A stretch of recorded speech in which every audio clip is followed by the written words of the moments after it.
Hello everyone. आज इस video में हम बात करेंगे गैसेस की लिक्विफिकेशन के बारे में।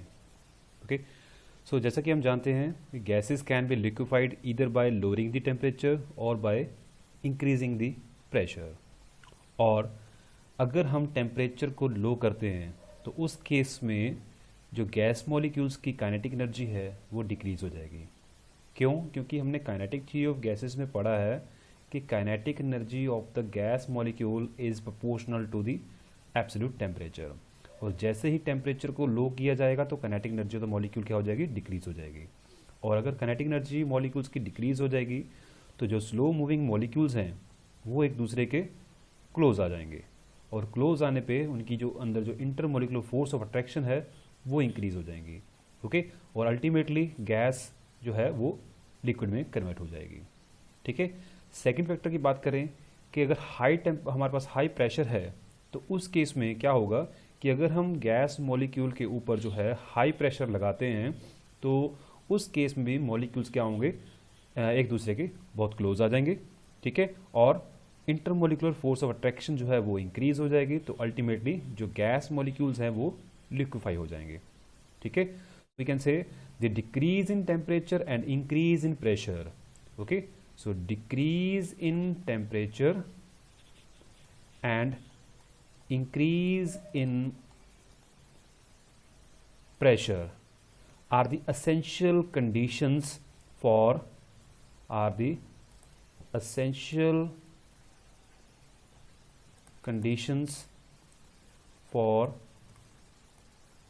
liquefaction of the gases।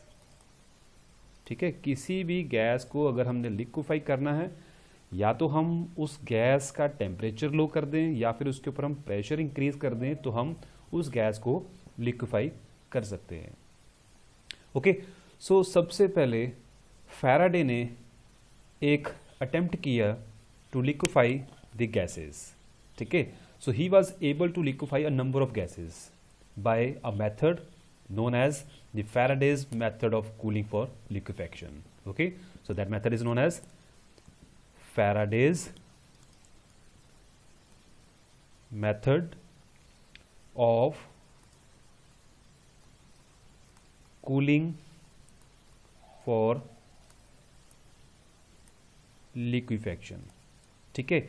तो क्या मेथड था ये? इसमें हम क्या करते हैं कि गैसेस को हम एक फ्रीजिंग मिक्सचर में कूल करते हैं। ओके, सो फैराडे ने क्या किया, एक वी शेप ट्यूब ली। ठीक है, जिसके दोनों एंड्स को सील किया हुआ था।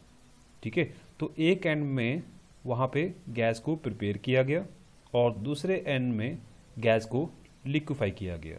ठीक है, तो लिक्विफाई करने के लिए उन्होंने यूज़ किया एक फ्रीजिंग मिक्सचर। ठीक है। सो यहाँ पे कोई सब्सटेंस है जिसको हम बर्नर से हीट कर रहे हैं, तो उसमें जो गैस प्रोड्यूस होगी वो जब फ्रीजिंग मिक्सचर की तरफ जाएगी तो फ्रीजिंग मिक्सचर क्या करेगा, उस सिस्टम का वहाँ पे टेम्परेचर लो होने की वजह से गैस जो है वो लिक्विफाई हो जाती है। ठीक है। So gases like ammonia, sulphur dioxide, carbon dioxide, hydrogen sulphide, chlorine, hydrogen chloride. Okay, so ये जो गैसेस हैं वो बहुत ही ईजिली जो है इस फ्रीजिंग मिक्सचर में लिक्विफाई हो जाती हैं। ठीक है। और अगर दूसरी बात करें हम, जो गैसेस हैं like nitrogen, oxygen, helium, hydrogen, ठीक है, तो वो इस कंडीशन में मीन्स फ्रीजिंग मिक्सचर में लिक्विफाई नहीं होती हैं। ठीक है। सो ऐसी गैसेस जो फ्रीजिंग मिक्सचर में भी मीन्स टेम्परेचर लो करने पे भी लिक्विफाई नहीं होती हैं उन्हें परमानेंट गैसेस कहा गया। ठीक है। So these are the permanent gases, means ये वो गैसेस हैं जो फ्रीजिंग मिक्सचर में भी लिक्विफाई नहीं होती है, मीन्स लो टेम्परेचर करने में भी वो लिक्विफाई नहीं होती हैं। ठीक है। So at that time the importance of critical temperature was not known. ठीक है। बट लेटर ऑन जब एंड्रयू का एक्सपेरिमेंट आया, it was clearly understood that if the gas is above its critical temperature it cannot be liquefied howsoever the high pressure may be applied। ठीक है, ये हमने already पढ़ा हुआ है। एंड्रयू के एक्सपेरिमेंट में देखा था कि एक क्रिटिकल टेम्परेचर पे ही हमारे पास जो गैसेस हैं वो जो है लिक्विफाई हो जाती हैं। ठीक है, उससे अगर टेम्परेचर ज़्यादा है तो हमारी जो गैसेस हैं जितना मर्जी प्रेशर हम लगा लें वो लिक्विफाई नहीं हो सकती हैं। ठीक है, सो क्योंकि ये जो गैसेस हैं nitrogen, oxygen, helium and hydrogen, इनका जो क्रिटिकल टेम्परेचर है, इन परमानेंट गैसेस का जो क्रिटिकल टेम्परेचर है वो बहुत ही लो है। ठीक है, इसलिए ये गैसेस जो हैं वो इजीली लिक्विफाई नहीं होती हैं। ठीक है, तो these gases can be liquefied only if they are first cooled below their respective critical temperature and then compressed under the high pressure। ठीक है, तब जाके ये लिक्विफाई होंगी, अदरवाइज ये लिक्विफाई नहीं होती है। ठीक है, सो द फर्दर इस मेथड को इम्प्रूव किया गया और जो मॉडर्न मेथड हमारे पास लिक्विफिकेशन है that are based upon the cooling of gases below its critical temperature. ठीक है, पहले हम गैसेस को उनके क्रिटिकल टेम्परेचर से बिलो जो है उनको कूल करते हैं। ठीक है, फिर हम उनको कंप्रेस करते हैं हाई प्रेशर पे, तो वहाँ पे हमारे पास क्या हो जाती है, लिक्विफेक्शन हो जाती है।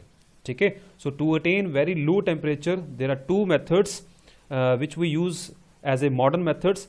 One is the Linde's method, the Linde's method, and second is the Claude's method. Claude's method। ठीक है, जो Linde's method है that is based upon the Joule-Thomson effect। ठीक है, जिसमें हम कूलिंग स्टडी करते हैं। Okay, and second method that is the Claude's method is based upon the cooling due to work done by gas in adiabatic expansion। ठीक है, ये हमने थर्मोडायनामिक्स में दोनों मेथड ऑलरेडी स्टडी किए हुए हैं। ठीक है, तो सबसे पहले हम स्टडी करते हैं भाई लिंडेस मेथड किस तरीके से काम करता है, किस तरीके से हम गैसेस को पहले उनके क्रिटिकल टेम्परेचर से बिलो कूल करते हैं, फिर हम उसको कंप्रेस करते हैं और वहाँ पे अगेन हमारे पास जो है गैस जो है वो लिक्विफाई हो जाती है। Okay, so first method is the Linde's method. So in this Linde's method the cooling is caused by the Joule-Thomson effect, and what is that? According to Joule-Thomson effect, when a gas under high pressure, when a gas under high pressure is allowed to expand adiabatically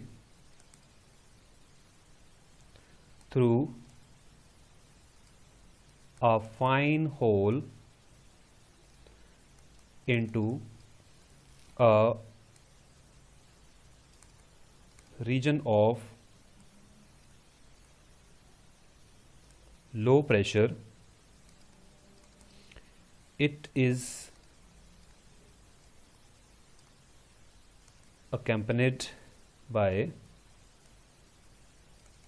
cooling। ठीक है, तो जैसे कि मैंने बताया this method is based upon the Joule-Thomson effect. And क्या कहता है ये इफेक्ट कि जब किसी भी एक गैस को जो कि अंडर हाई प्रेशर है उसको हम एक्सपैंड करते हैं adiabatically through a region of high pressure to a region of low pressure, उस केस में वहाँ पे कूलिंग इफेक्ट देखने को मिलता है।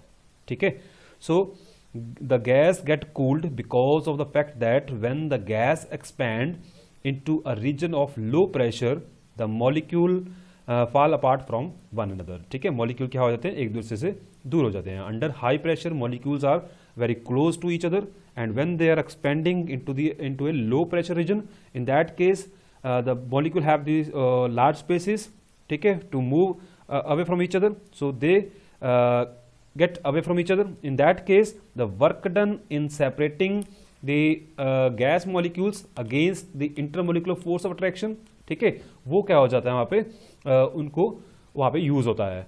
ठीक है, so in that case the work is done at the expense of kinetic energy।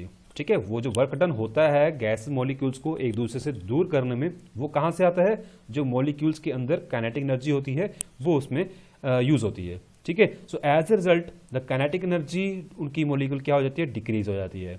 And we know that the kinetic energy is proportional to temperature. In that case we can say that as the kinetic energy is decreased the temperature get lower down. ठीक है, सो temperature क्या वहाँ पे fall हो जाता है और हमें वहाँ पे कूलिंग इफेक्ट जो है वो महसूस होता है। Okay, so it was observe that the gases show cooling during the Joule-Thomson expansion only if they are below the particular temperature. ठीक है, उस टेम्परेचर को हम इन्वर्जन टेम्परेचर कहते हैं। Okay, so most of the gases were cooled during the expansion whereas the gases like hydrogen and helium they show rise in temperature। अब ये ऐसा क्यों हुआ? The reason being that the inversion temperature of hydrogen and helium are -80 degrees Celsius and -240 degree Celsius respectively।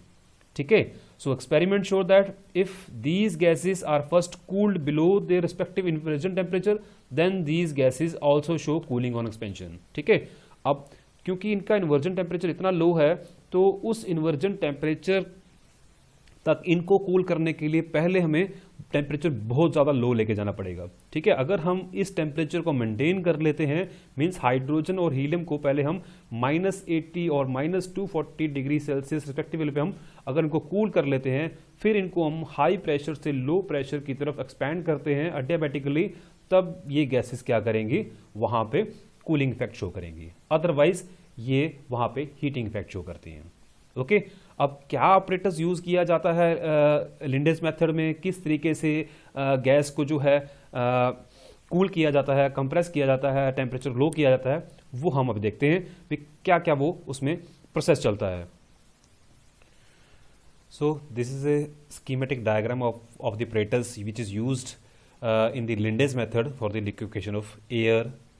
Okay, so इसमें क्या है कि जो एयर है उसको लिक्विफाई किया जाता है by compressing at very high pressure.